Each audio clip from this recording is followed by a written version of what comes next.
We're back to the Neil Haley Show here on the Total Celebrity segment. And again, I always like to bring awareness to specific things.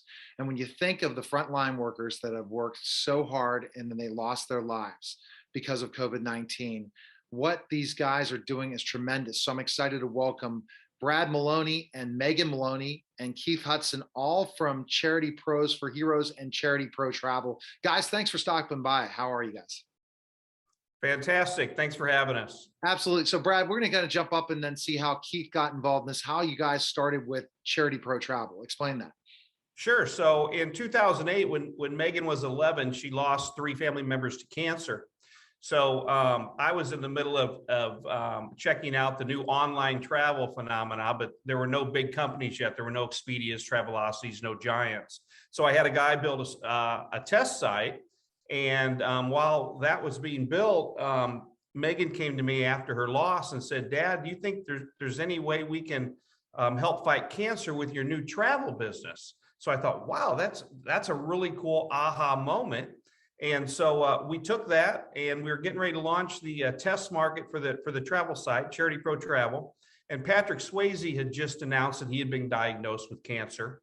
And Stand Up to Cancer was about to have their very first telecast, which was globally on over 100 stations around the world. So I sent him an email and said, hey, we want to test market this travel site and we'll donate all the funds to Stand Up to Cancer. Okay. Well, then that got some notoriety and the local news picked it up. And then the Ellen Show invited Megan to be on. We were on the front page of the LA Times. We went out and was part of Stand Up to Cancer, which was really great, and raised some money. But of course, there was no social media then. There were no big giants. Megan was only 11. She didn't get to go on Ellen because she was in 5th grade and in school.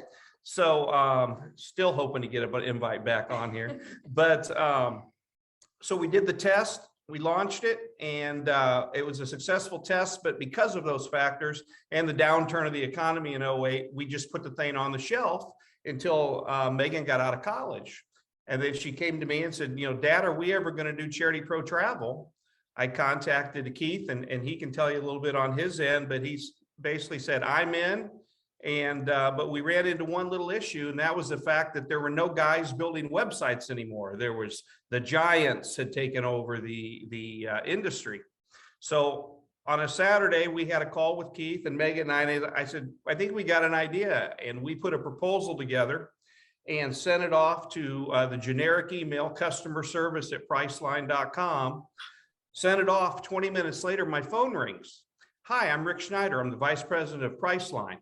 He goes, they thought your email was important enough to forward to me. He goes, I'm on vacation on my boat on the intercoastal Florida, but I wanted to call you. Let's have a call Monday. We love this.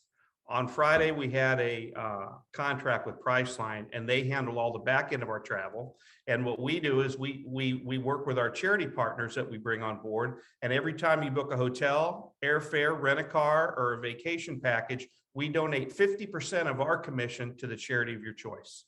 Oh, that's a great thing. So Keith, how did you hook up with Brad? Did you know Brad from before that, or did Brad reach out to you? Brad at a concert at my daughter's at a stadium in somewhere. Well, I don't know where it was anyway, but and he walked up to me and introduced him and said hi, and his daughter was there. And so, I meet a lot of people, and he gave me his card, and then probably, I don't know, a couple of weeks later, he called me and said, hey, I'm Brad, and I met you, and, at your daughter's the concert there. And I said, oh, yeah. And we started talking. So I got this concept, and I said, okay. But the thing of what is I get approached a lot because of my daughter. People want me to get involved in a lot of different business deals and stuff. So I'm very cautious because I got to protect myself, my family, and also my daughter. I can't get just involved in anything. If something happens, it goes out, then I'm dirt, so to speak. Especially nowadays, So he ran this concept by me, and I thought, man, this is great. So I'll get back with you, and I got back with him a week or so and started talking to him, and he told me about what Priceline did and how quick they were. And I thought, well, they should be quick because this is great. I mean, I can't believe we're in, what was it, 2019 or 2017, 18, that I said, nobody's come up with this concept. And I said, yeah, let me think about it. So I got involved because it's really a wonderful thing that you can help people, and people want to help other people, especially those that are less fortunate. And so I got aboard, and I've been with him, and he's treated me really bad, though. Really bad. So let's talk, Megan. What have you seen since that final, you guys got this together with Priceline and stuff? Tell us what's happened since then. Yeah, so since then, I graduated college and I got my degree in marketing. So we were able to kind of put more of a full-time attention into Charity Pro Travel. And as that transpired, I wanted to personally find my own nonprofit that could advocate for children's causes, because my interest had kind of gone toward those sorts of fundraising things rather than just cancer or other organizations. So we founded the Charity Pros. And at the time, we founded it to advocate just for children's causes for those less fortunate. And then as the pandemic transpired and things worsened, unfortunately, that's when we started to see how many frontline workers and first responders were losing their battle with COVID.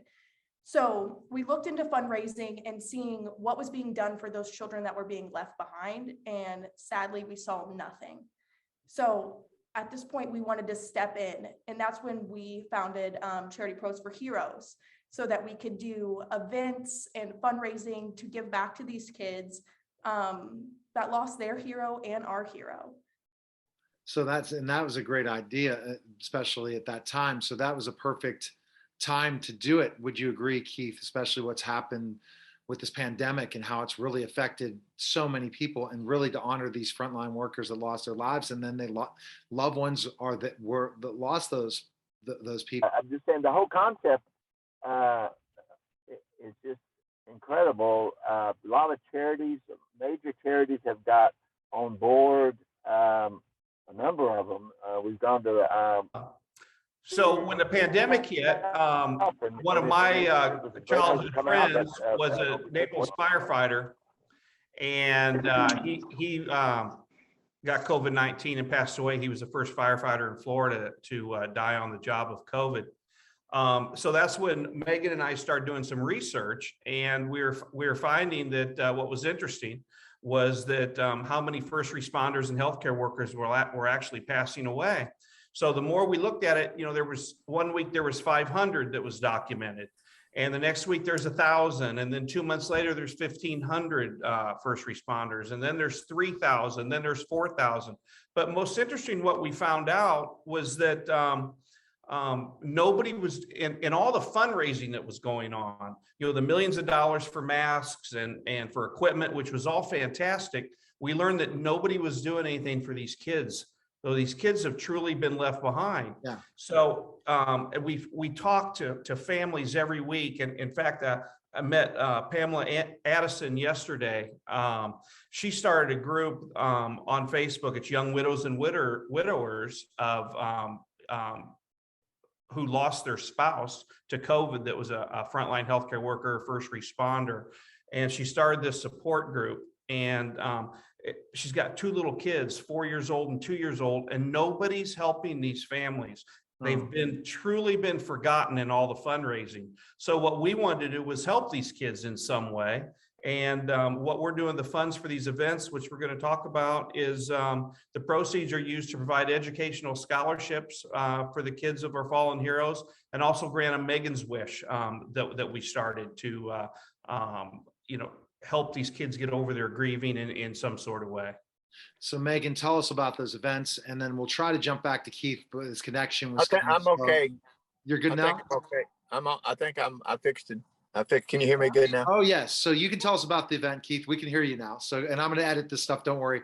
It'll be fun with my editing. I enjoy the cutting of different things. No worries. So that's why I love not going live. Go ahead, Keith. Talk about now. We talked about the again, Charity Pros for Heroes, and now we're talking about the big events coming up. Tell us that process, how you put together such an all-star lineup.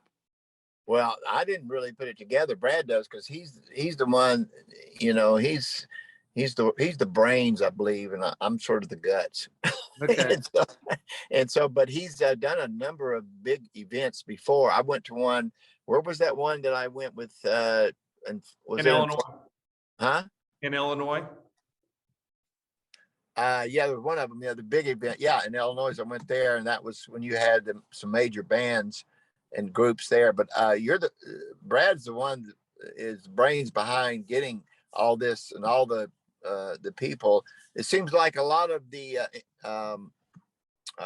people in the industry want to get involved, you know, because they seeing some things, you know, people, you know, there's a lot of people, which I think a lot of people don't know, but there's a lot of people hurting today. I mean, a lot of people. I mean, more than if we could see in the big scope, man, it's a lots of people because of all the stuff that's going on, especially now that, you know, if you know, you're not doing what the government says, then you get fired. And a lot of people have either got quit their jobs or fired, and you know, and there's a lot more coming, I believe, unfortunately. So I think it's just a way to, like Brad said, to get out and reach out and connect with people that you know are less fortunate, and to help them in any way we can. But I know it's a big project because there's a lot of people, but we can only do so much, but can do what we can do and will do. And so, Keith, what did you, just before we go back to talking more about the event, Keith, what do you do to help Charity Pros for Heroes? What is your big part of the whole process of being part of the organization? Well, I try to, you know, just input. You know, I'm involved. They ask me things. I've got, you know, my daughter, I got her to send out a tweet. I'm getting her to, you know, do some more things to help in that way. You know, I think when she did send her tweet out, we got tons of response of, you know, what's going on. That was in the earlier stages. Now that we've matured more, that, you know, I'm just a real support for them. I'm willing to do whatever they want to do. I can't sing, so I can't get on stage. Hey, don't laugh. So anyway, but I'm there for them. I've been there for like how many years now? 4 or 5. 4 or 5, and so you know, whatever I can do in the industry business to get people involved. I've shared with some other people that I can't name names right now because I don't want people, you know, texting, oh, did you get involved with it? And I never heard of that. And you know how that goes. So I have to sort of be careful. But I think our friendship, you know, Brad and our friendship was really a little bit before the concept, or right at it. We got, you know, we've seen each other and talked with the other number of times. So I'm just real supportive, whatever they're wanting me to do. And, you know, much as I can help. And I've gone to the hospital I went to was a Shriners Hospital here for them. And I was visited the whole hospital, and they had all their staff out, and everybody, and all the kids were excited because I was Katy Perry's dad. And they said, why did you bring Katy? I said, oh, thanks a lot. You don't want to see me. I said, you don't want to see me? I mean, come on. It's like somebody said one day, says, are you involved in Katy's business? I said, yes, I'm a producer. And they said, well, we've never read anything like that. I said, well, I produced her. and so now, you know, I'm the producer. So anyway, but I think over the couple of few years that things have really progressed. We've got a lot of interest, and I think it's just, you know, if it wasn't for this COVID situation, we'd already be flying high.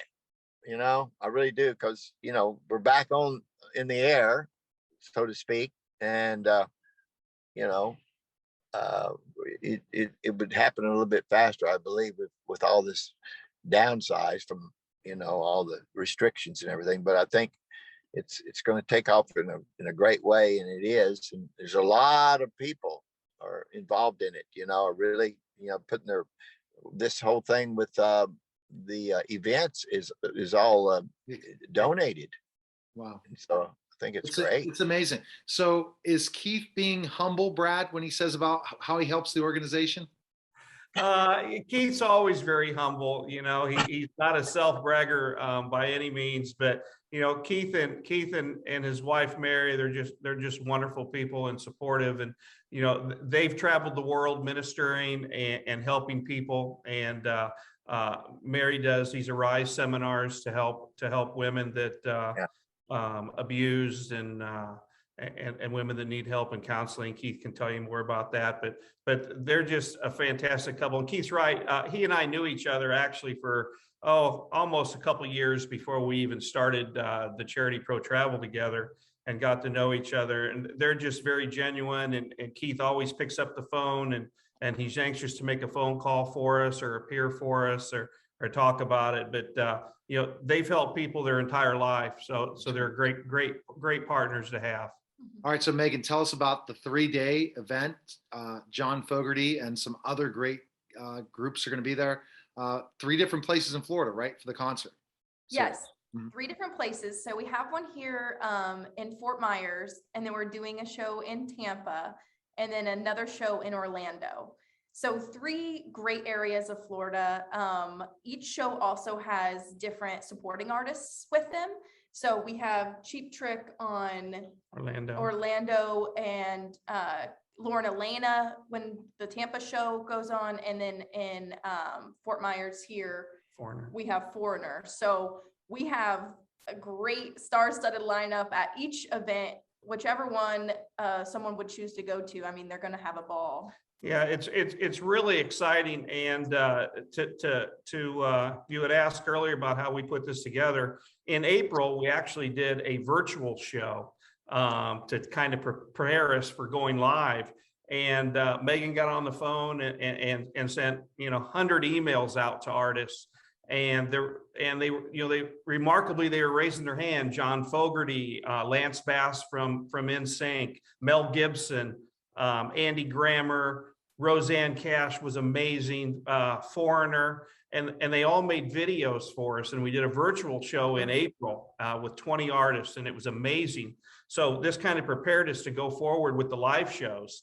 And again, we reached back out then to some of those artists that participated, and Fogerty said, yeah, I'm in. And Foreigner and Cheap Trick and Lauren Elena, who's a country artist, just put out a new album. She's got 3 number 1s. Wow. And then what's really exciting for us is we have Casey Bishop, who's opening all 3 shows for us. She was a finalist in this last episode of American Idol, and she lives here in Fort Myers.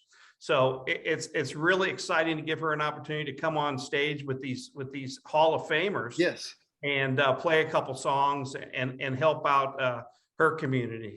So it's very impressive, Keith, how again Brad and Megan to be able to do this and pull this off right to this level so quickly.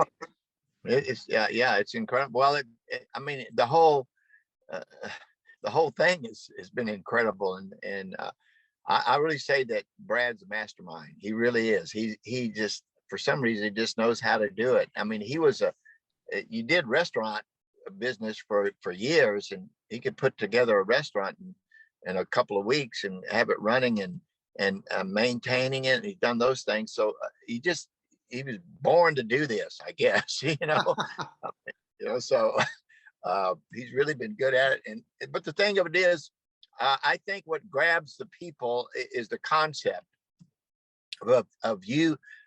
You're going to help somebody. You know what I mean? You buy this ticket, or you get a airfare, or you get a rental car, something. That part of that's going to go to your favorite charity. And everybody has a charity, most everybody, and they want to give, and sometimes they don't realize that if you just automatically buy this plane ticket, part of that is going to your charity. Just tell us what charity you want. Every time you buy a ticket, every time you get a hotel room or something, it's automatically coming out and it's going, and it's going to be helping somebody. And that's, I mean, there's a great feeling when you help someone. It really is. I mean, that's the greatest gift, is when that's why people get excited about birthday. I can't wait till I give him my birthday. And when you give them the birthday present, they go, open it up now, open it up, open my present right now. You got all these people around. Why? Because you're so excited about giving.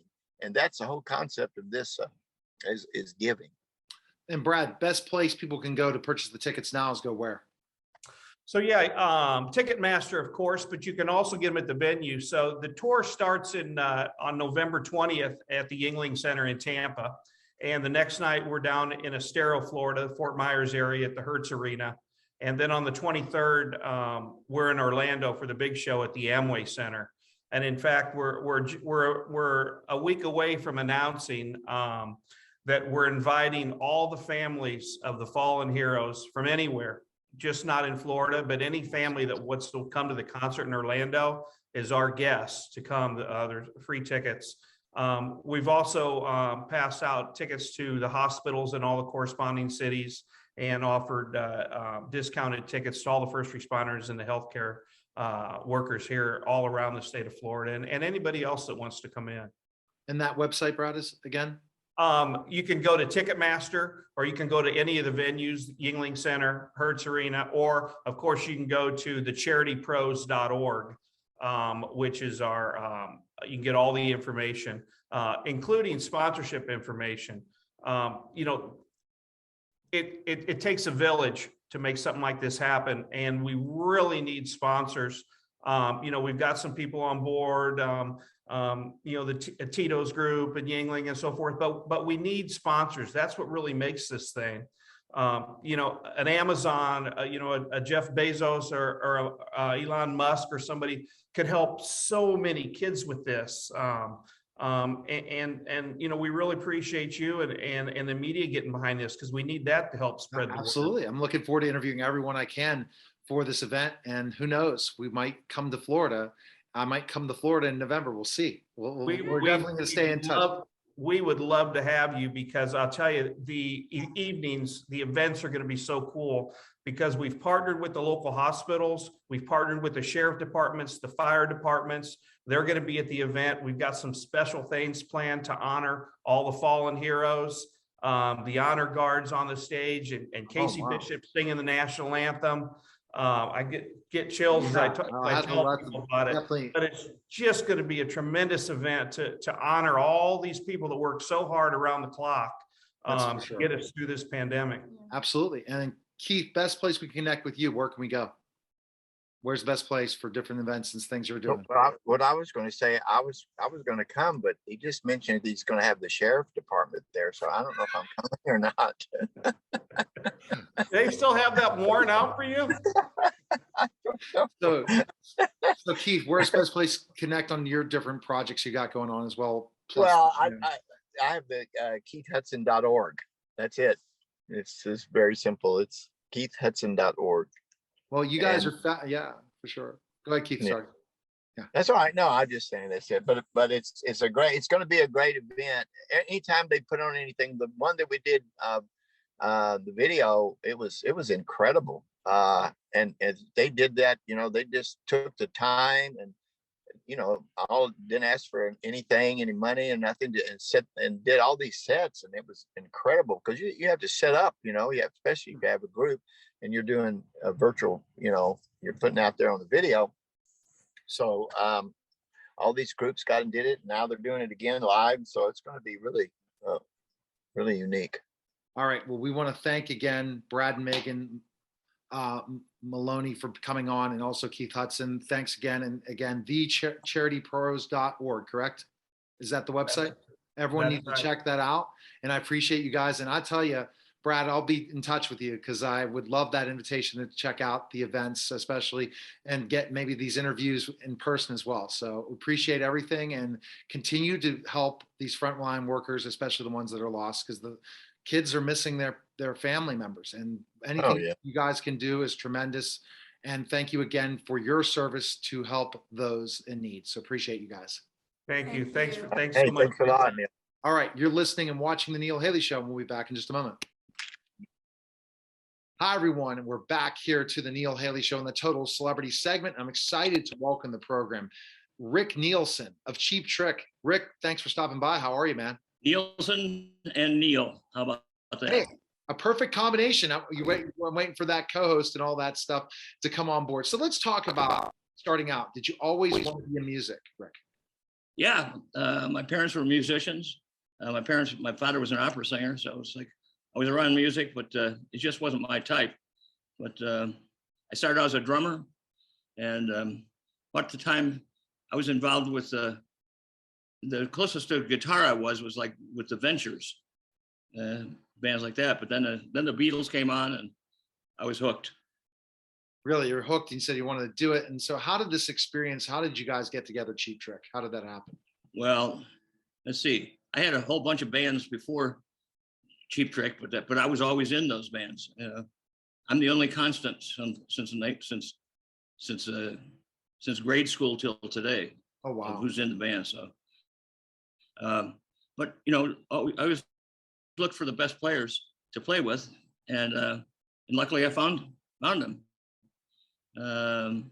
They were pick the best guy from this band, pick the best guy from, not best guy from this band, and the last that made it the whole thing together was Robin Zander. Always looking for a singer that could sing like that.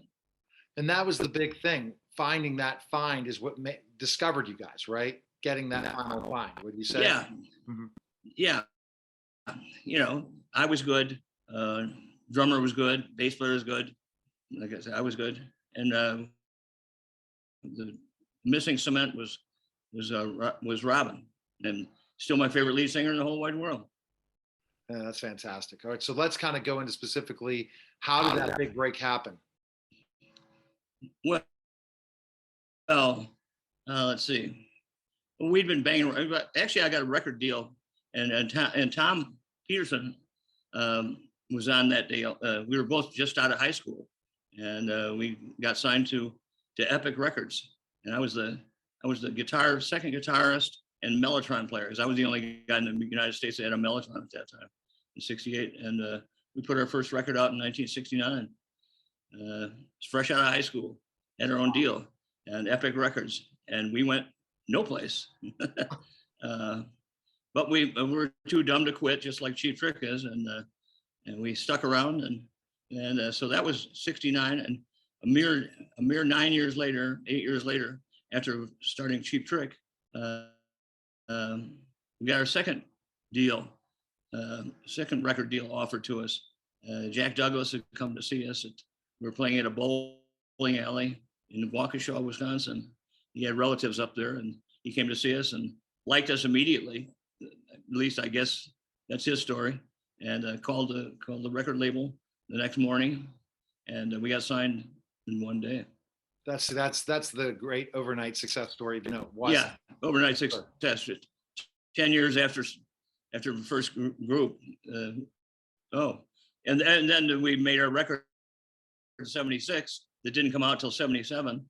So we were like an overnight sensation, and that record didn't sell well. So it's like, and the second one didn't, and we just kept going. So you have this attitude of not giving up. Then it sounds like, in loving it. Oh yeah, it's like, not bragging or whatever, but it's like I always thought we were good. I always thought the bands that we'd put together, the songs we wrote, were good. And if people didn't like it, well, there you go. If you have to tell people you're cool, you're not. So you have to wait around till people come and think you're cool. And we just stuck to our guns. We didn't. Every dumb move we'd make, if we thought it was good, then it wasn't dumb. We went with it, and we're still to this day. It's like we're too dumb to quit, and we have the music to prove it. You definitely have the music to prove it. So when we talk about specifically enough rebranding to name it Cheap Trick, how did you come up with that name? Well, the band we had before, which was the four of us minus Robin, we lived in Philadelphia, and we're called Sick Man of Europe. And if that isn't the worst name on earth, every time, if you have a name of a band where people, if you tell them what it is, what? You have to go, you have to tell them exactly what it is, because it doesn't slip off the tongue so easily. Finally, I just got tired of having like the name, whatever we had. we went to see Slade. Tom and I did in Philadelphia at the Spectrum, and they came on. And Tom said to me, he said, "God, these guys have every cheap trick in the book.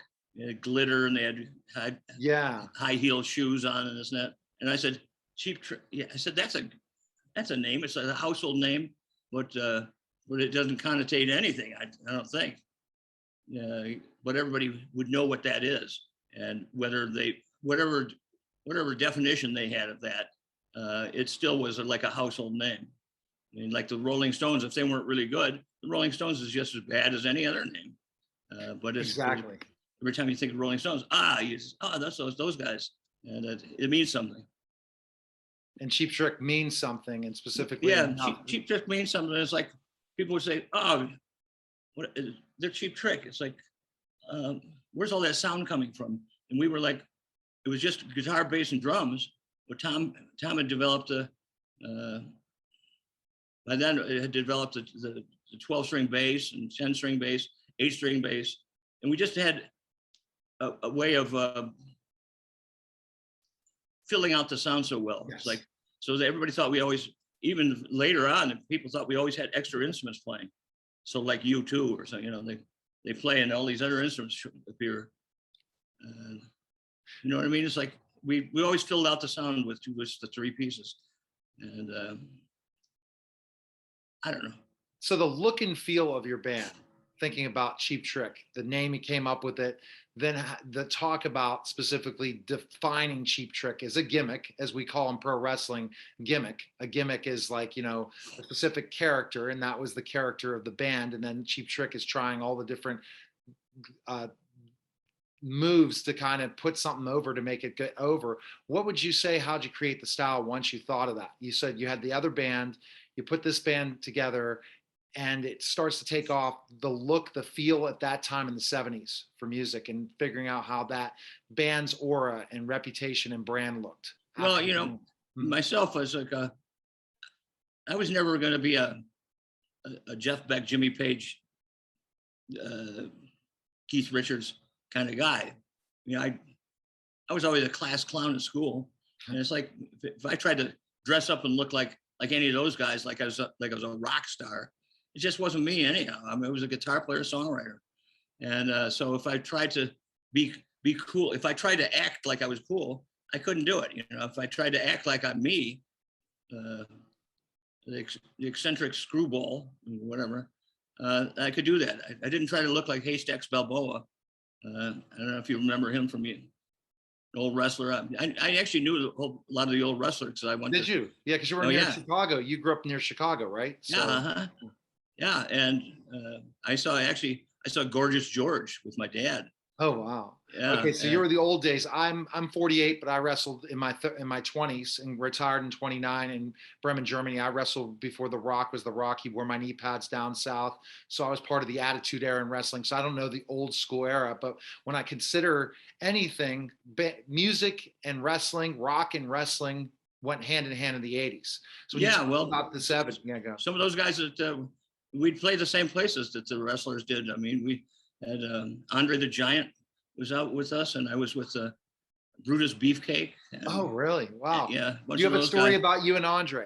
Do you have a story about you and Andre? Yeah, just we were at the same place. Oh, you didn't go out drinking with him afterwards because he would have drank you. Well, no, I went drinking with a lot of the other boys, but not with Andre. Also, which the Hart Foundation was. Oh, Kevin Hart. Bret Hart and Bret Hart. I knew him. I actually saw him. You mentioned Germany. I met him at not the first time, but I met him at a restaurant, German restaurant in Milwaukee, and so I've known him for a long time. And plus, who's the mouth of the South? Oh, Jimmy Hart. Jimmy.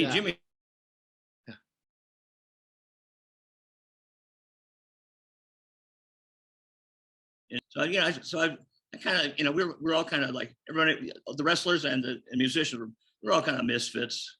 We don't fit into anything except what we do. Exactly. All right. So let's talk about, so you were saying about it. Did you think it would become such a huge you make it as big as you did, like, with the songs and the Well, top, yeah, everything, like I said, I always thought we were good. And when in 1978, when we went to Japan for the first time, we developed a core audience without ever being there. And when we went there, I found these people, they got it. They understood what we were up to. We're, no offense to the US, but there wasn't like a national rock paper like they had in Japan. So they listened to us, and they learned from us, and it was fantastic. I thought they were the smartest people on earth, that they liked us as much as we liked ourselves. And that's why we made that record. We probably played in Iowa the night before we went to Japan. We got to Japan, there's 5,000 people waiting for us at the airport. And we sold out 2 shows at the Budokan, which is like a huge place. And where, like I said, the night before we left, we were probably playing a 300 person club that was half full at the most. So I thought these are the smartest people on earth, liking our music as much as we did. Absolutely. Do you have a favorite song out of any of your songs? Whatever people like. I love that. And then when you're at a certain event, you said, whenever they're asking you to play last, right? Exactly. Well, your favorite song. Well, that was when I was drinking a lot, people said, what's your favorite song? I said, Good Night. So then I was off to the races. Exactly. So that's why I was wondering if you ever partied Thondra, but you know how wrestlers party, they party big time. Well, yeah, I had just as much, I had a lot of fun with them, because I could always outdrink almost everybody I knew, at least musician wise, and people from the service. So I fit right in that bunch. And do you think today's musicians are like what you guys were in the 70s? Oh, no way. Well, I don't think they've played as much and had the opportunity to play as much. It seems like most bands today are kind of put together as opposed to fall together. Exactly, for sure. So the music lives on, and you're going to be playing this great event for Charity Pros for Heroes. And tell us a little bit about that, first of all, and then how you're going to be raising money when you're playing in Florida in November. Well, you know the details of it more than I do. I'm just doing. This is Neil with Nielsen here. Yes, got it. So that's perfect. So I will pull some of that up at the end then, fine, because I'm going to be interviewing more people about this. But again, the great event. What do you love about still playing at this point, especially now? I love to play. I always did love to play, and it's and the travel kind of blows, but getting there is half the fun. I mean, you have to leave. I'm not pretty enough like you, where I can just sit at home and have people adore me and come to see me. So it's like I wish I would have traveled. I have to go out and work. I miss the days of traveling and wrestling. So for sure. And well, I'll tell you, the traveling I don't miss, because actually when I was when I was young, my father was an opera singer. It's like, and he did other things too. He worked with Billy Graham and a number of other things. But he had a pilot's license, so I used to travel with him, and I was close to 48 states, Mexico, and Canada by the time I was 14. Wow. So I've been traveling a long time, and every now and then it's the luxury leased planes flying here and there, and but for the most part, it's just laying on a bus or taking commercial flights here and there, and that part gets old. But playing still hasn't gotten old to me. What is the rush of a crowd? And I miss this retiring from pro wrestling early, or speaking in front of a group of people. It's amazing, isn't it? Oh yeah, it's fantastic. It's like and one of the coolest things is either seeing people that recognizing people in the audience you've seen before, or not being able to see anybody, but having a number of people out there, and they're all there to see you, and also seeing them not walk out during a slow song. The biggest crowd you've ever played in front of? How many? 180,000 in Nuremberg with the Who and AC/DC in September 1st, 1979. Holy cow! That's so. It's Zeppelinplatz. That was the place where Hitler had his rallies, and so it was a massive place. 180,000. And are you happy now that you can be back touring again and crowds? Oh yeah. That time that must have been rough. Well, yeah. You said you done 6,000 interviews. We've done 6,000 shows. We played more shows than anybody that I've ever heard of. And so, yeah, I really missed it. But now we're back, and it's like, got to play catch up ball now.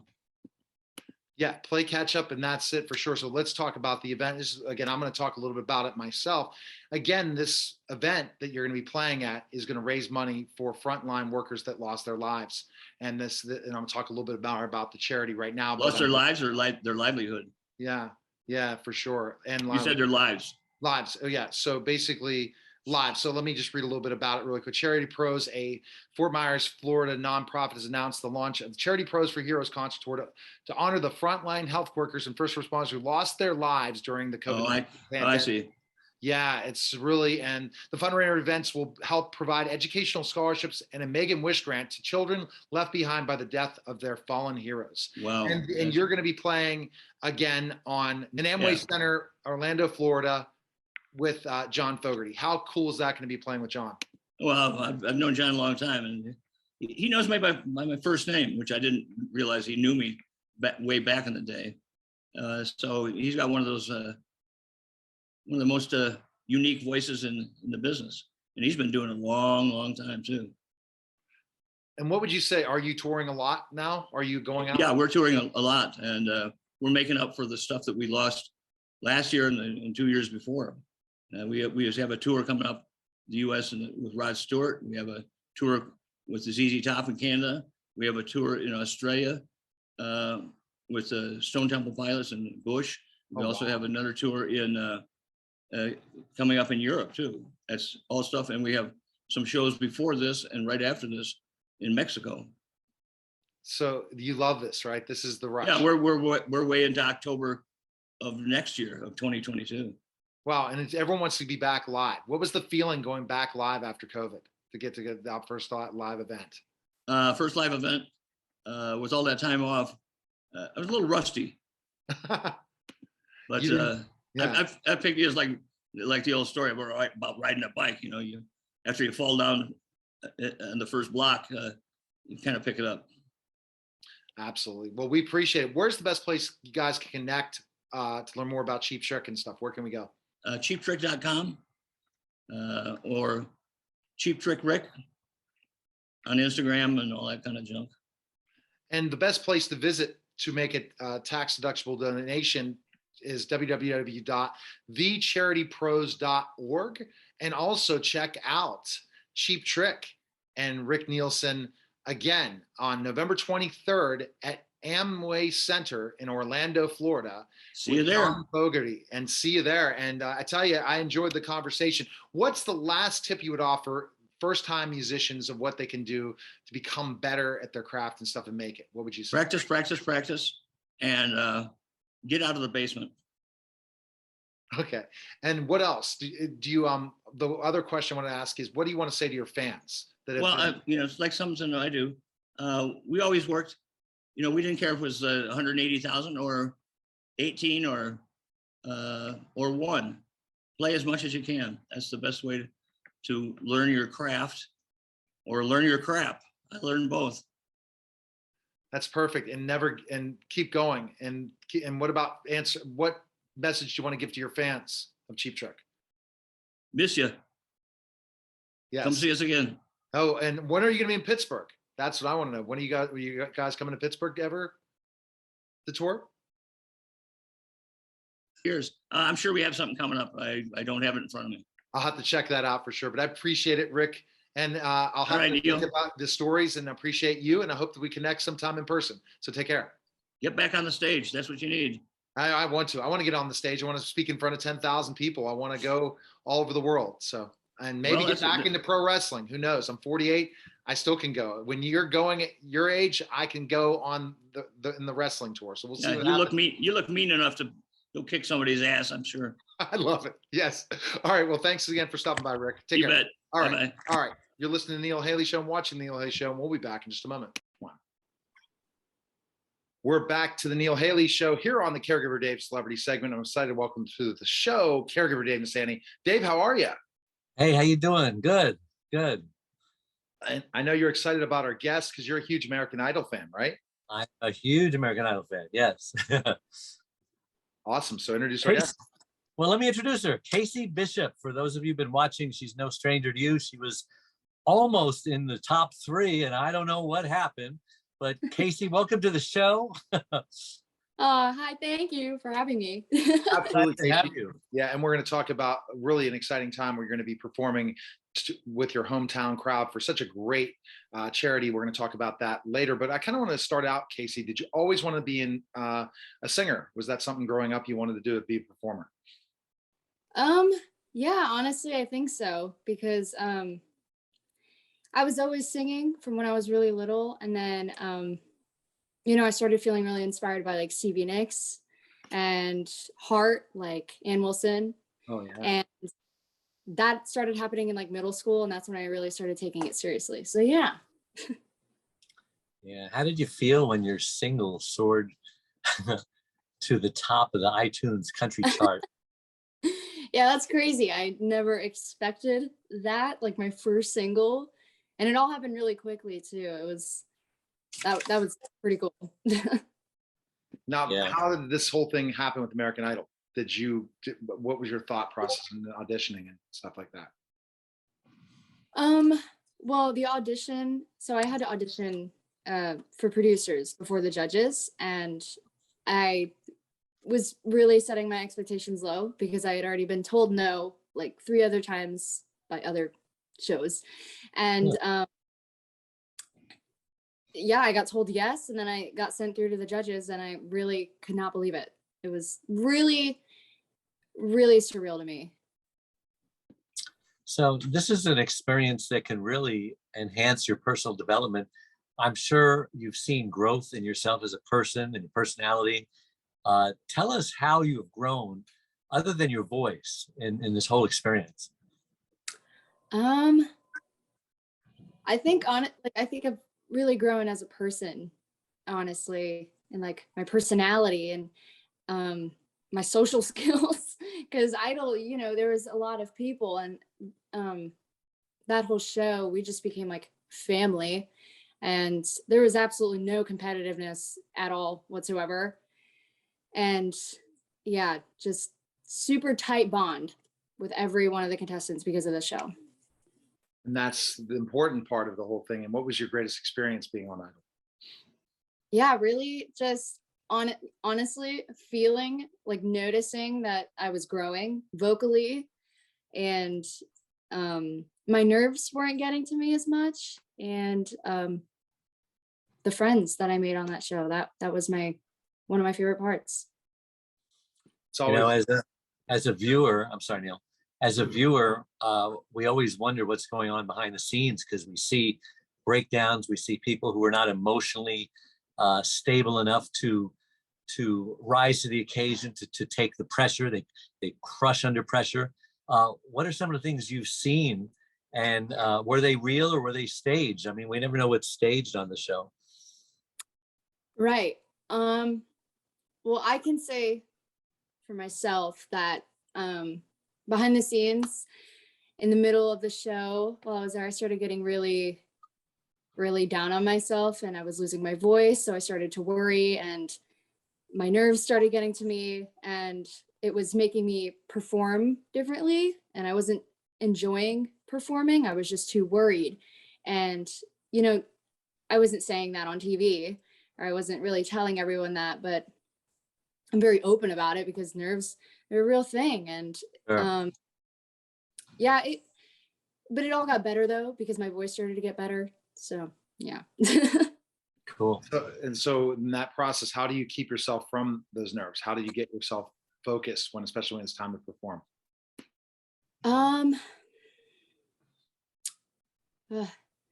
I don't know. I'm still trying to work on that, but I luckily just made it through it every time my nerves overwhelmed me. It's honestly like I feel like I black out from my nerves, and then I remember what I did like hours later. I don't know. It's hard to explain. It's weird. I know that from performing, and I think Dave does as well, speaking in front of big audiences and stuff. It's like basically once the camera lights on or it's time to perform, when I was a professional wrestler, whatever, the mind of the nerves just went away after the first minute. It's like first couple seconds, and you're like, okay, Okay, now I'm in the zone. Everything I was thinking about before the camera light went on or performing is like that. Dave, do you agree with me on that? The same kind of feeling? Yeah. Absolutely. Some of the times that I've been the most nervous, I've spoken to people afterwards and I says, God, I was so nervous up there. Is really? You didn't even look at.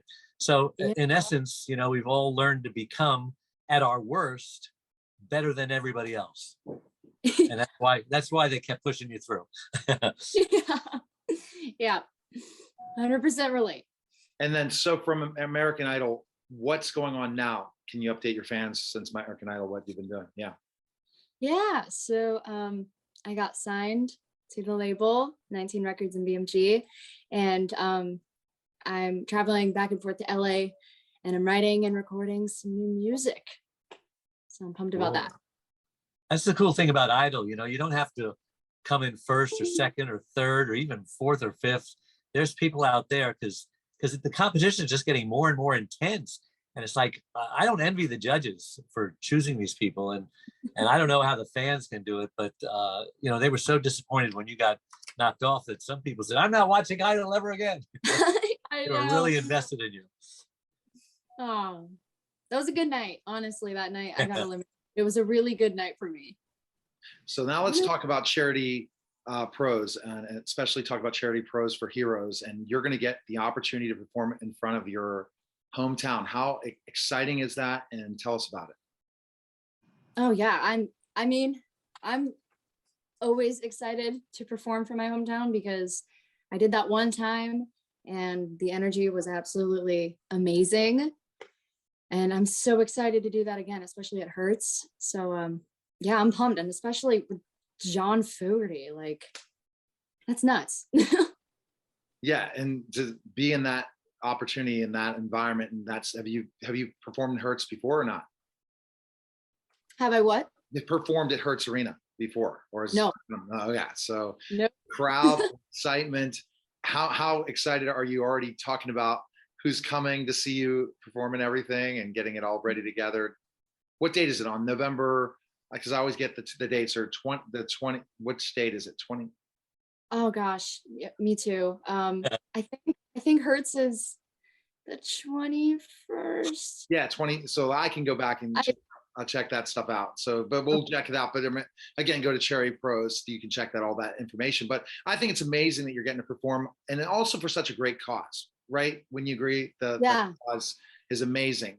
What Charity Pros is doing for this performance, Charity Pros for Heroes, that Casey's going to be performing, and also a bunch of other people as well. The 3 nights. One night is going to be, again, every night's with John Fogerty, but one night's with Foreigner, another night's with Cheap Trick, and then Casey as well.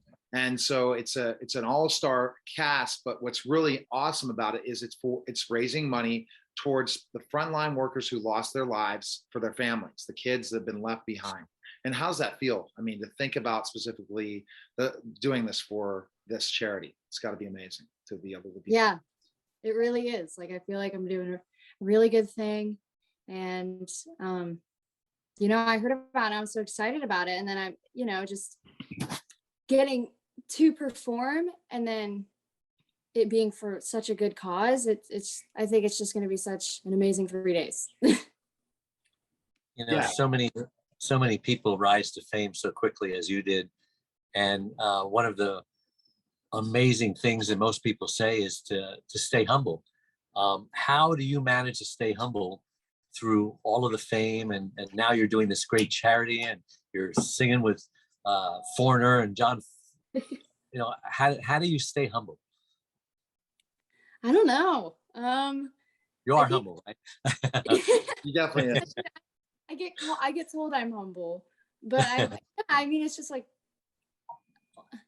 I like humble people. It's just like, I don't think anyone's lower or higher than anyone else, so I don't know. And I'm sure your family, your parents, told you to be humble, or what advice did they give you when you were going through the whole process? I'm sure they were very supportive. I always get reminded, stay humble, even when I was like little. But yeah. The advice that they gave me about all this, staying humble, definitely. Um, and pretty much cheesy, but staying true to myself. It's important to definitely stay pretty true to yourself. So Dave has a question why he's called the caregiver. Go ahead and ask that question, Dave. Then we're going to go and find out where we can find information on Casey, and also talk about, again, where people can go to find information on the concert. Go ahead. Yeah, I have a website, caregiverdave.com, because I became a caregiver 25 years ago when my wife and I were married just 25 years. We're married almost 47 years now. And she suffered a stroke. She had this headache that turned into a stroke, lost her speech, became paralyzed. And, after a couple of years of just grieving and, feeling sorry for herself, and finally she just reinvented herself and says, if God kept me here, it must be a reason. So now she's just become an overachiever. She decided to do everything that she's done before, only now with one arm and one leg tied behind her back and basically duct tape over her mouth. And she makes us normal people look like whiners and complainers. And so I wrote a book about caregiving, just helping people to learn to survive, thrive, actually, not just survive. But most caregivers, 30% of caregivers will actually die before their loved ones do. And about 60% will become sicker and need a caregiver of their own. So I say now's the time to learn how to become a caregiver. What kind of caregiving experience have you been exposed to? Or have you, you're probably too young to worry about this, but one day you might have to be a caregiver to your parents or your grandparents. Have you ever thought about that? Oh, You got enough yeah. to think about. Yeah. And I'm so, yeah. Both my grandmas passed away, and Right. they're in a better place now. And so my whole family, during that time when it was, when it was like coming, we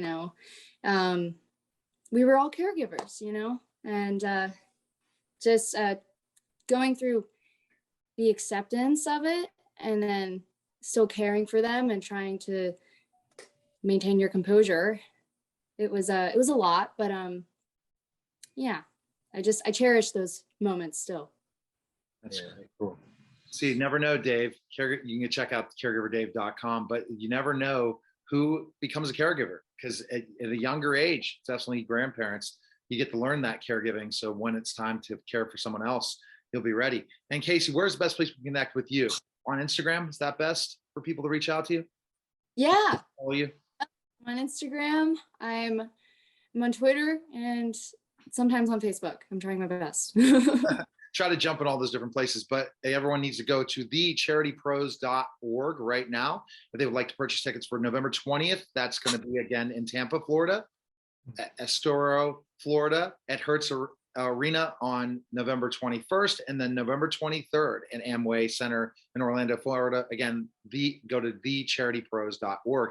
Appreciate you guys stopping by. Thanks again, Casey. Best of luck in your career. And I tell you, I wish you all the luck, and we're going to be rooting for you. So thanks again.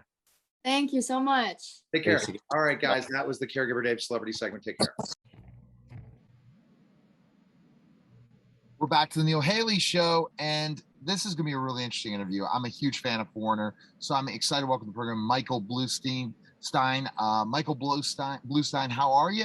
Thanks for coming on the show. And today we're going to talk about a big event which coming up in Fort Myers, but I want to learn about your career first. Tell me, did you always want to be a musician?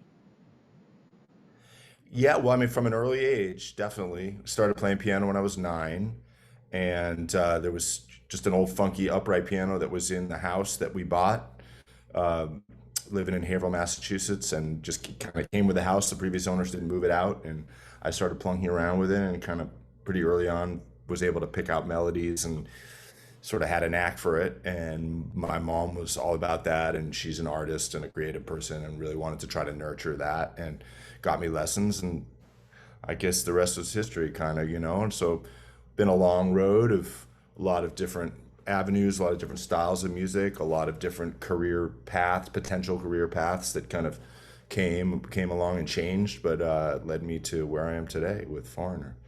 Exactly. So the process was a journey to get to Foreigner, right? Especially getting the opportunity, right? Tell us a little bit about how that happened. Well, yeah. So usually in the music biz, in the touring world, and with live musicians, who become parts of bands, who become hired as sidemen for bands, whatever, in whatever capacity. It's a word of mouth thing. A lot of people, you get to a point where maybe hopefully people know who you are, and you're in the orbit and the consciousness of people that might be in the position to bring you in, for an audition. And that's how it came about. So in 2008, I was at a music convention and ran into an old friend of mine who was playing keyboards with Foreigner at the time. His name is Paul Murkovich, and he's the musical director for The Voice, the big show on TV. And he was playing keys, as I said, but couldn't stay with Foreigner at the time. Just said, hey, listen, I need to get somebody in to replace me. And I told the guys I'd help them out to find a replacement for me. So I think you'd be great. And he said, why don't you come in for an audition? And that's how it went down. That was 2008. Yeah, and that opportunity. Were you a fan of Foreigner before auditioning to get? Oh, sure, yeah. I mean, growing up, a kid in the 70s, I was born in 69. So, the late 70s, 80s, that was just, it seemed like every other song, on the radio for a while was a Foreigner song, So just again, Hot-Blooded, Cold as Ice, Feels Like the First Time, Dirty White Boy, Long, Long Way from Home, Jukebox Hero, Waiting for a Girl Like You, Urgent, it was just, That Was Yesterday, Say You Will, just goes on, and all the songs were just playing all the time, it felt great once you started touring, like performing in front of those crowds, right? Since you said since 2008, you've been with them. It's been Yeah, an amazing journey, hasn't it?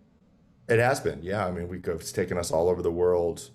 Um, you know, it seems. I mean, I Want to Know What Love Is. I didn't even mention that one in that list That's of my songs. favorite. That's my favorite Yeah. because I think of it in Miami Vice. Remember in Miami Oh, Vice they played it that's, is one of I the forgot. Wow, I forgot. Man, it was in that show too. That would make sense because it came out in '84. right. I was in high school at the time. I don't think I was watching much Miami Vice, but I was certainly aware of the show.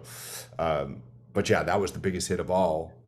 That was a number one hit, and it was kind of an international hit. So again, wherever we go, Australia, New Zealand, India, you know, Europe, the UK, all the places that we've been, China, it's an enormous song and everyone knows it. Yeah, and it's that process. And what would you say was your like greatest experience? How big a crowd have you performed? What's the biggest crowd you've performed in front of? Wow, I want to say we did something in Quebec, up in Canada for this venue, and I want to say there were like 50,000 people there.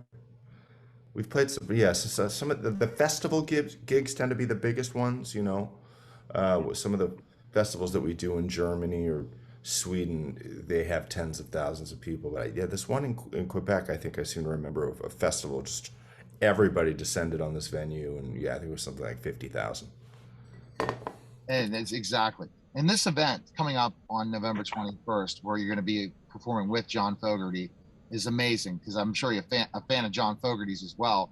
But having the opportunity again to think about what this means for Charity Pros, to be able to raise money for people who lost their lives as frontline workers for COVID for their families, and that their families are going to attend that. That's a powerful thing, isn't it?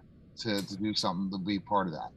Absolutely. And again, it's just the power of music, that it brings you to into these opportunities and gives you a chance to be a part of something where music is a force for raising money like this, for such a great cause.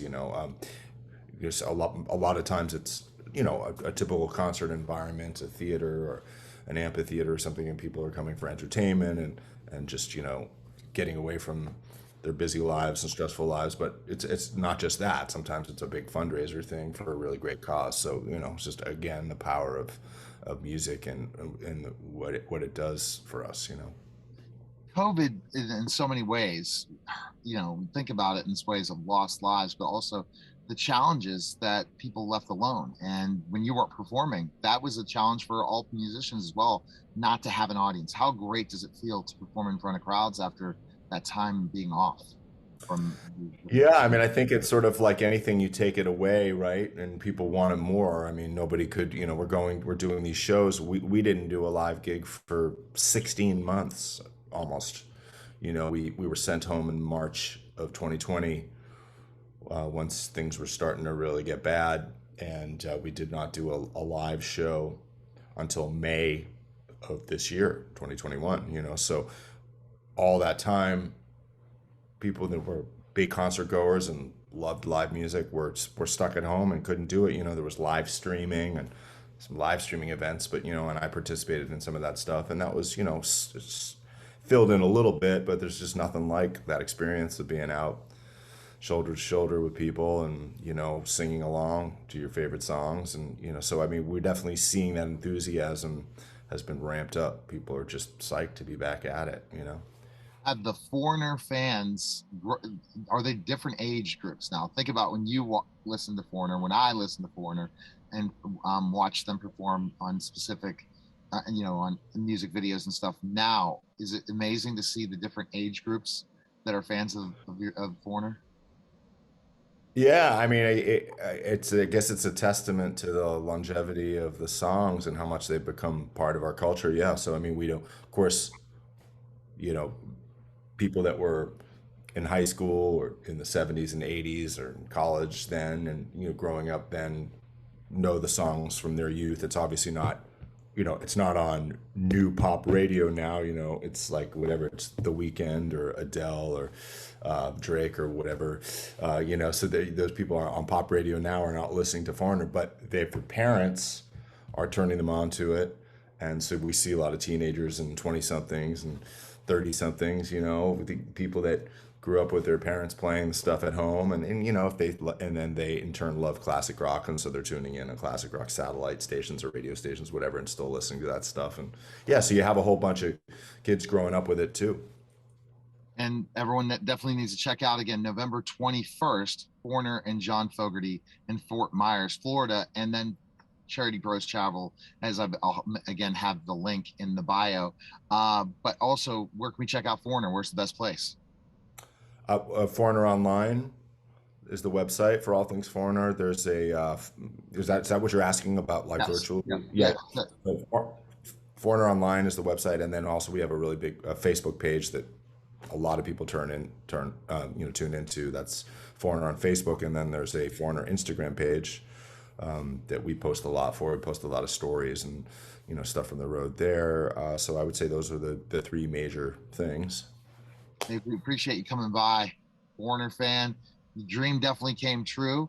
Everyone needs to check out again Charity Pros, as Foreigner's going to be performing with John Fogerty on November 21st in Fort Myers. And I appreciate you coming by. Thanks for coming on the show. Absolutely, my pleasure. Take care. See you later. Bye-bye. Okay, bye-bye. You're listening and watching The Neil Haley Show, and we'll be back in just a moment.